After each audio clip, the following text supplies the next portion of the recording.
All right, so you want to buy a rental property, but you don't exactly have a bunch of money laying around for a down payment. Well, let's say that you own a home right now, the home that you live in, your primary residence. In this video, I'm going to talk about exactly how you can use your existing home's equity to help purchase a rental property and take advantage of this red-hot rental market. I'm a mortgage broker with over 20 years of experience helping people navigate the real estate market. And on this channel, I share the tips and tricks that I've learned over the years, and I'm passing them on to you to help you in your home buying journey.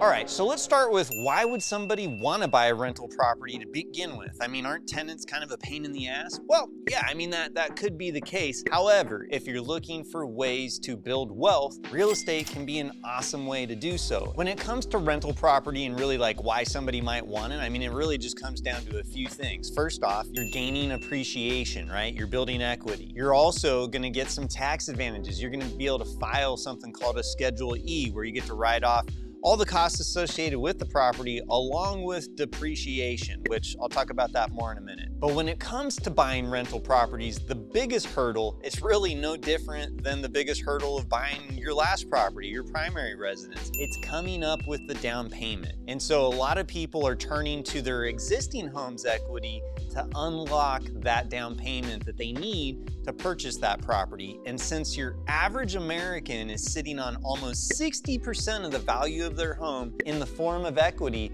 there's a whole lot of money available to tap in and to purchase rental properties. So when it comes to buying a rental property, typically you're gonna need 20% down. Now, yeah, I know you can find all these little like pace morby ways to, do it for less. However, I'm just talking about your traditional methods with conventional financing.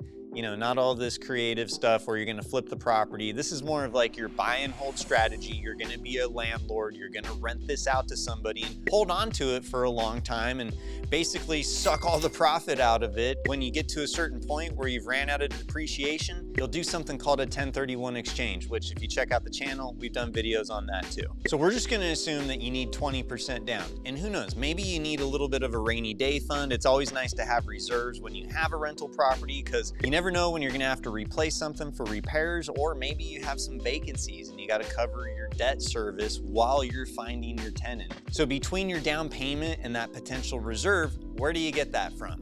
Well, if you own a home, we can tap into your existing home equity to help you get that money that you need for that transaction and for that rainy day fund. And there's really kind of two methods that you could use to tap into that equity. Now, you could use a traditional refinance, which depending on your scenario, depending on what your current interest rate is, maybe depending on how much consumer debt that you have, sidebar, consumer debt is at a historic high and personal savings rates are at a historic low.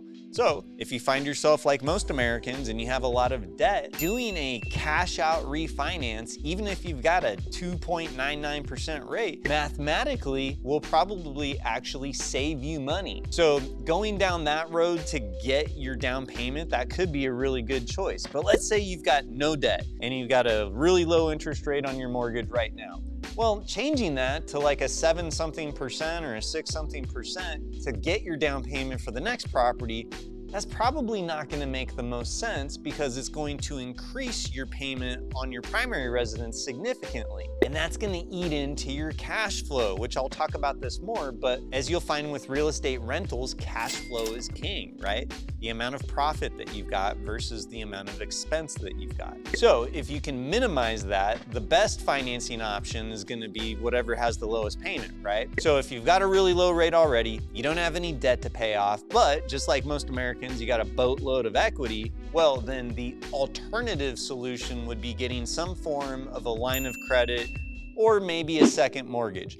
The most popular way to do it though is a line of credit. So the nice thing about a line of credit versus doing a refinance is the line of credit, you don't necessarily have to borrow all the money at the time that you get approved for it, right? So it's kind of like you get that line of credit, it's in your pocket, you're ready to pull it out when you need it, but you don't have to make the monthly payment on it.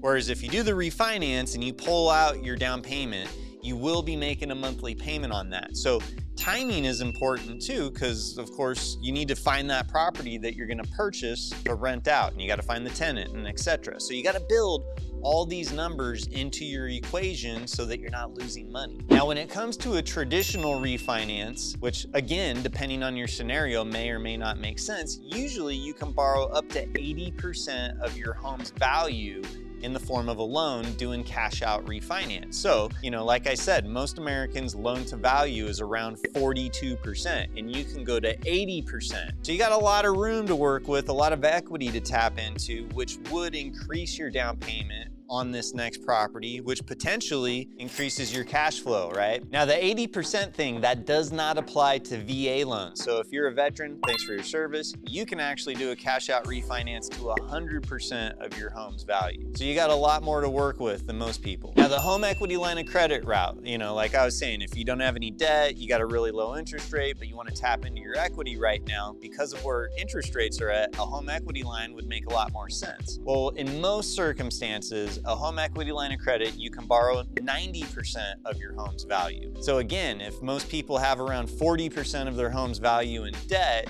you got a whole lot of room when you're doing a HELOC or even just a traditional refinance. So either way, most people have that war chest that they need to make their rental property purchase. They just need to unlock that equity, and you can do that with a traditional refi or a home equity line of credit. Now, the flip side to this strategy would be, instead of pulling out equity for a down payment to purchase your next property, which would be a rental property, instead you convert your current property into that rental and you pull out that down payment and purchase your next primary residence. In fact, that's usually the way that most people accumulate rental property, is basically like they got their starter home.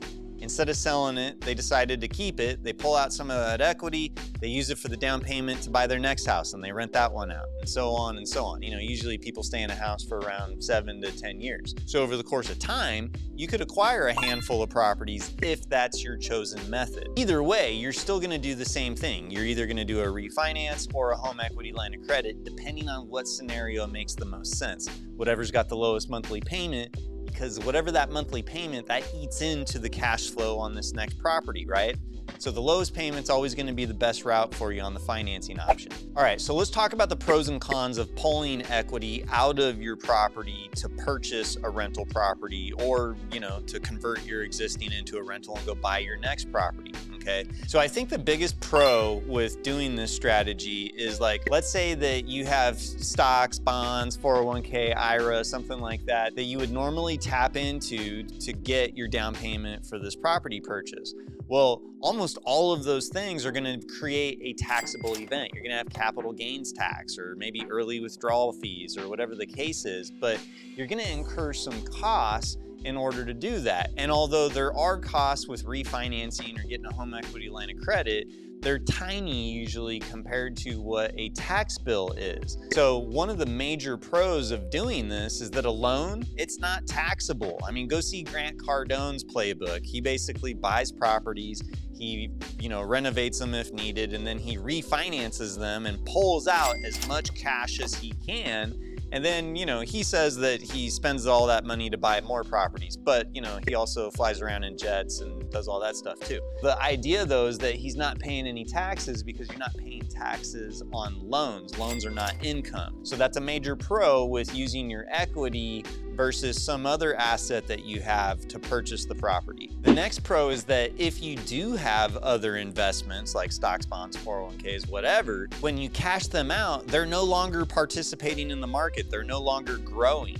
And so when you cash them out to use them on something, that's done. That's the end of your investment. Versus when you pull equity out of your property, although you do have a higher monthly debt service because you got that loan, it's not like your property stops appreciating. You still own it, you're still gaining equity, you're still in the market. Versus if I sold my stock portfolio to make a property acquisition, well, that stock portfolio doesn't exist anymore. It is not gaining equity, or maybe losing money depending on how the market's doing, but I'm not in the market anymore. So with using your equity, it allows you to basically put your equity to work instead of it just sitting there. It makes it tangible, and you're still participating in the market. Now, the con to pulling out equity from your existing property to either purchase a rental or convert it into a rental and then buy your next property is that you've got that monthly debt service, right? So you've got a monthly payment that is increasing, that is now eating into your cash flow. And I've said this a bunch of times, but with rental property, cash flow is really key, especially when you're buying and holding. If you were flipping the property and you're more focused on the profit that you're gonna make at the sale, that's a different story. But we're not talking about that. Remember, I said that in the beginning of the video, that we're talking about people that want to buy a house to rent out on the long term. And so cash flow is going to be king. So that being said, having a mortgage to basically you're pulling out, you take a loan to get that equity for the down payment, that eats into the cash flow. Now, the flip side of the coin to that is that your tenant hopefully is covering your debt service. And if that's the case, then who really cares about that con? Because at the end of the day, it's not impacting your cash flow negatively. The other con would be if you do use a HELOC. HELOCs are typically variable, meaning the interest rate changes. And in the environment that we're in right now, where the Fed is raising the rate, that means that your rate would go up, meaning that your debt service coverage would go up, which eats into your cash flow. Regardless of what strategy you use to get this capital to purchase a rental property or to convert your existing into a rental and buy your next one, you're gonna wanna do this before you go out and find the property that you wanna buy. Most markets, you only have 15, 20, maybe 30 days to close a transaction, and it can take roughly that amount of time to close a loan. So depending on your scenario, you may need that amount of time to get access to that capital. So you wanna make sure that you get that handled ahead of time. I hope you found value in this video. Make sure to drop me a like, comment, and subscribe to the channel so you get more content like this. And if you want to work with my team, you can get a hold of us. The link is in the show notes below, and I'll see you on the next video.